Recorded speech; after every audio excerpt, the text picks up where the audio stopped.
평소에는 잘 뛰어놀던 강아지가 어느 날 갑자기 매우 조용해졌습니다. 밥도 예전만큼 잘 먹지 않고 불러도 반응이 좀 느려졌죠. 평소와는 다르게 부르면 바로바로 반응을 안 합니다. 구석에 가만히 누워 있습니다. 이런 생각이 드실 거예요, 보호자님들이. 오늘 좀 피곤한가? 날씨가 더워서 그런가? 오늘 저녁에 산책을 좀 많이 해서 그런가?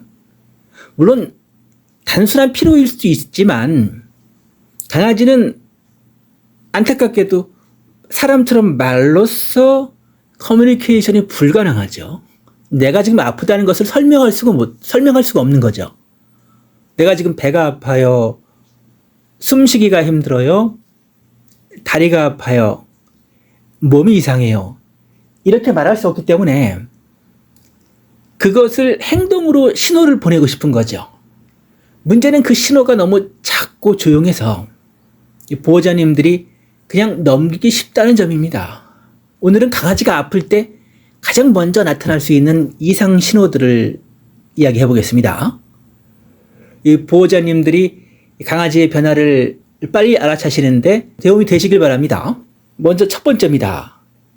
갑자기 강아지가 조용해질 때입니다. 강아지가 아플 때 가장 먼저 보이는 변화 중 하나는 에너지가 줄어드는 것입니다. 평소에는 이 보호자님이 움직이기만 해도 잘 따라오던 아이였죠. 근데 어느 날인가 계속 한 곳에만 있으려고 하고 매우 조용해졌습니다. 반응도 많지가 않고 계속 누워만 있는 거예요, 오랫동안. 장난감을 줘도 반응이 약하고, 산책 가자 그러면 평소에는 진짜 신발만 좀 이렇게 신어도 어떨 때는 신발을 물어서 가지고 오는 강아지도 있습니다. 진짜 양말만 신으려고 해도 산책 나가는 걸로 알고서 기뻐했는데 흥분돼 있죠. 근데 그런 것이 안 보이는 거예요. 고개만 살짝 들고 이름을 불러도 다시 누워버리고. 그러니까 이상한데 오늘은 좀 얌전하네. 좀 철이 들었나? 왜 이렇게 조용하고 편안해 보이지? 잘됐다. 이제 참 우리 강아지가 철이 들고 조용해졌구나. 이거는 단순히 성격이 차분해진 게 아닐 수 있습니다. 강아지가 몸이 안 좋을 때 자신의 에너지를 아끼고 싶어 할 때가 있습니다. 그러니까 몸이 통증이 생기거나 많이 불편하면은 아무래도 기운이 없으니까 반응도 줄어들고 막 힘을 쓰고 싶지가 않은 거죠. 평소에는 활발하던 강아지가 좀 오랫동안 누워있다? 이거는 분명히 주의 깊게 보셔야 합니다.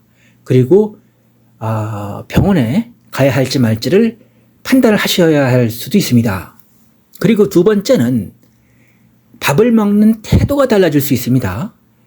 강아지가 아플 때 보호자가 가장 쉽게 확인할 수 있는 부분이 바로 음식에 대한 부분인데요.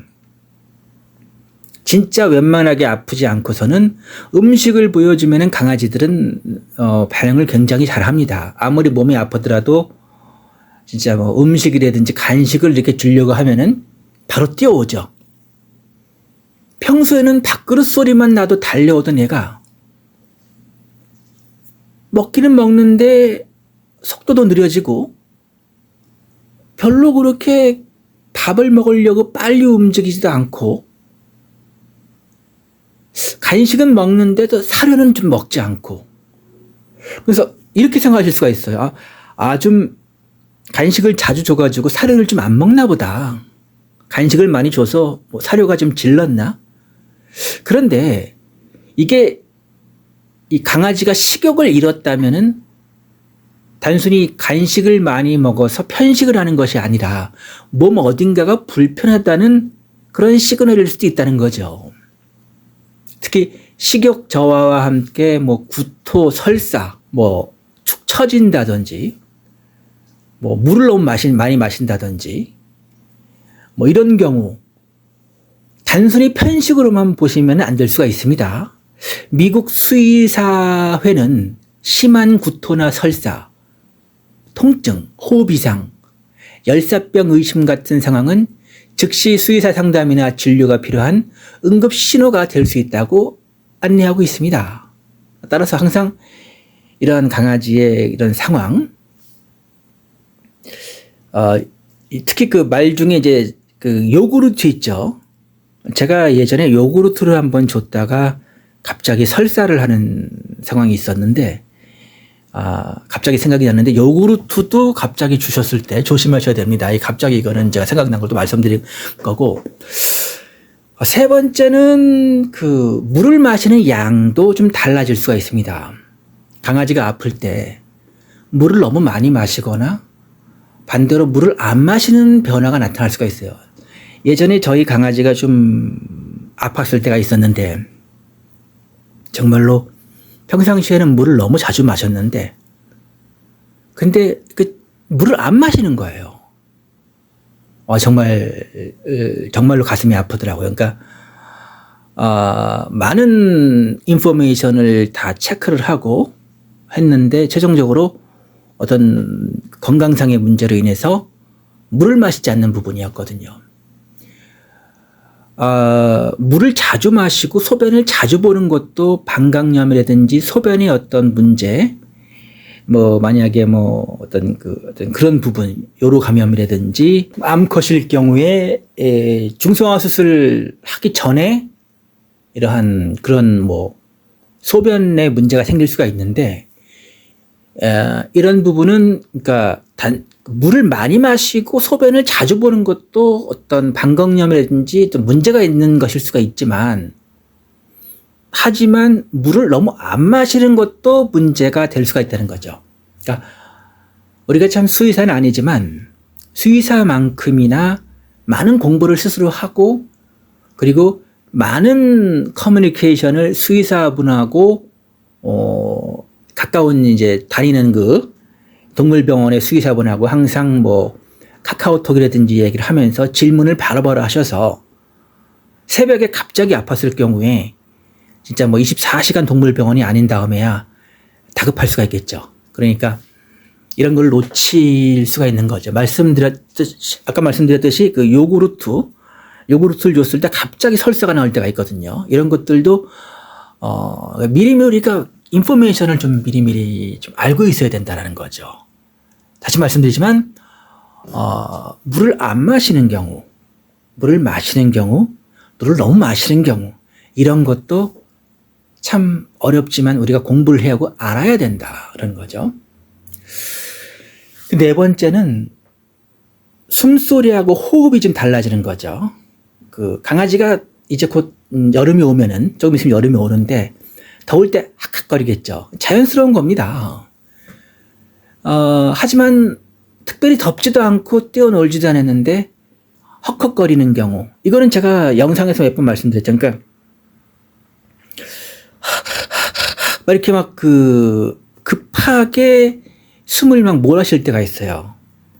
어떤 성격이 좀 급한 아이들, 비숑 같은 경우도 그렇고 그러니까 제가 자주 말씀드리지만 이렇게 그냥 너무 이렇게 뭔가 하려고 하는 거를 막았을 때 자기 흥분을 못 이겨서 헥헥거리는 걸로도 보이기도 하고, 이렇게 굉장히 호흡에 대해서 기관지 쪽에서 흑흑거리는 경우가 있어요. 숨소리와 호흡이 달라지는 경우, 특히 그 잇몸색이 창백해지거나 푸르스름해 보이거나 기운이 떨어지는 것, 항상 이렇게 동물병원에 문의를 이때는 바로바로 하셔야 됩니다. 다시 말씀드리지만 지난번 영상도 말씀드렸지만 강아지 산책하시다가 어디론가 가려고 할 때, 뭔가 냄새를 많이 맡으려고 할 때 못 가게 막 목줄을 끌거나 하면은 성격이 급한 아이들은 자기 그 흥분을 못 이겨가지고 헥헥거리면서 저 흥분이 좀 심해질 수가 있습니다. 그런 것도 있더라. 이거는 제가 수의학적인 부분은 아니고 제 경험상, 그러니까 성격이 급한 애들 같은 경우 뭔가를 하려고 하는데 막고서 끌었다. 못했을 때 그 자기 분을 못 이겨서 헥헥거려서 숨을 다급하게 쉬는 경우도 있더라라는 거죠. 다섯 번째는 당연히 내 강아지, 내 반려견이니까 만지는 걸 좋아하는데 갑자기 만지는 걸 싫어하는 겁니다. 서운하시겠죠. 근데 이 만지는 걸 싫어하는 게 뭐 특히 배 쪽에 라든지 뭐 허리, 뭐 입 주변을 만질 때 좀 예민하게 반응한다면은 그 통증이 강아지가 있을 때 그 부위를 보호하려고 할 수가 있습니다. 이런 것들도 생각을 해보시고요. 6번째는 평상시와 다르게 자는 어떤 그런 모습이라든지 쉬는 장소가 달라지는 경우가 있죠. 항상 보호자 옆에 오던 애가 항상 가서 쉬던 애, 그 장소가 달라지는 거죠. 항상 그 책상 밑에 가 있던 애가 갑자기 베란다 끝에 가 있다든지, 이런 것들, 이런 강아지가 불편함을 느낄 때 어떤 그 자세를 자꾸 바꾼다든지, 이런 것들, 편하게 눕지 못하고 일어났다 앉았다 하는 것들, 복부에 불편감이나 통증이 있는지 살펴볼 필요가 있다는 거죠.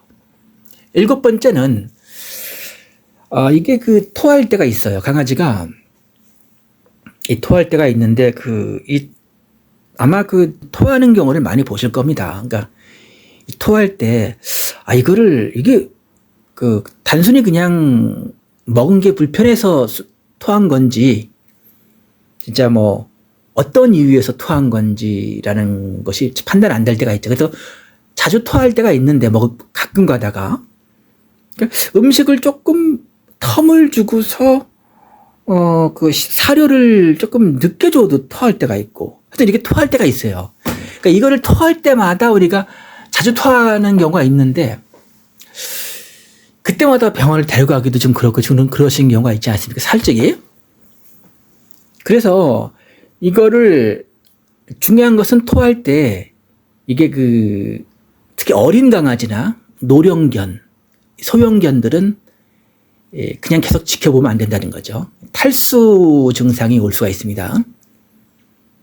하루에 여러 번 토했다. 한 번이 아니라 설사도 있고 피가 보인다든지, 그러니까 구토하고 설사는 다르다. 이런 것들.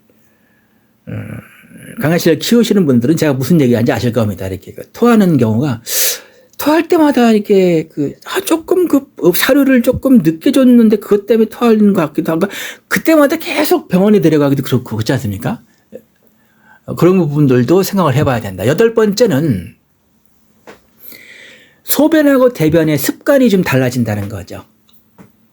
배변 습관이 좀 평상시와 달라진다는 거죠. 아까도 말씀드렸지만 물을 너무 자주 먹든 적게 먹든 이거 다, 그러니까 항상 중화가 좋은 것, 중화. 어느 한쪽에 치우치는 것은 우리 꼭 강아지를 떠나서 모든 인생의 우주의 이치에서 잘못된 것이다. 치우치는 것은. 따라서 소변을 너무 자주 본다. 아니면 너무 자주 보지 않는다. 이런 것도 보셔야 됩니다. 그리고 배변 자세를 취했는데 대소변이 안 나오고, 소변을 보려고 하는데 안 나와서 어려워한다든지, 대변의 색도 사실 보셔야 됩니다. 그러니까 어려운 거예요. 강아지를 키운다는 게 참 어려워요. 이게 맞는 얘기는, 우리가 수의사도 아니고 솔직히. 하지만 그래서 우리가 이렇게 공부를 해야 된다는 거죠. 이런 변화가 방광, 요로, 소화기 문제하고 관련될 수가 있다. 반복되면은 참 확인이 필요하다는 거죠. 비용도 사실 적지가 않기 때문에 그때마다 우리가 계속 매번 병원에 데려가기도 좀 부담되고, 뭐 보험 얘기도 하긴 하지만 그래도 부담되지 않습니까? 그러니까 우리가 이런 정보들을 서로 공유하면서 많이 알아야 된다는 거죠, 저는. 그래야지 이거는 즉시 병원에 가야 된다. 이거는 병원에 갈 일은 아니고 이런 부분이고 좀 지켜보는 부분, 이런 것들을 알아야 된다는 겁니다. 9번째는 좀 눈빛과 표정이 좀 달라지는 느낌이 있습니다. 사람과 마찬가지로 강아지도 아프면은 눈빛이 좀 흐려 보인다든지 평소보다 반응이 좀 느려 보이는 경우가 있을 수가 있어요. 귀도 좀 처지고 꼬리를 살랑살랑 흔드는 것도 좀 줄어들고 표정이 좀 무기력해 보이는 것. 이거는 보호자만 알 수 있는 거예요.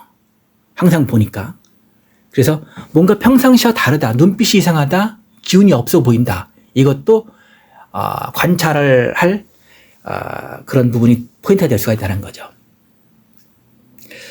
오늘은 9개 정도 말씀드리고 참 어려운 부분입니다. 우리가 의사도 아니고 수의사도 아니고 그래서 그때 우리가 판단해 가지고 비용이 부담이 되는데도 불구하고 그때마다 계속 병원에 가서 검사하기도 그렇고 그렇지 않습니까? 일단 그래서 우리가 계속해서 이런 부분들을 놓치지 않고 공부할 필요가 있다는 것입니다. 시청해 주셔서 진심으로 감사드리겠습니다. 구독과 좋아요, 알림 설정을 꼭 부탁드리겠습니다. 이 채널을 운영하는 데 큰 힘이 됩니다. 감사드립니다.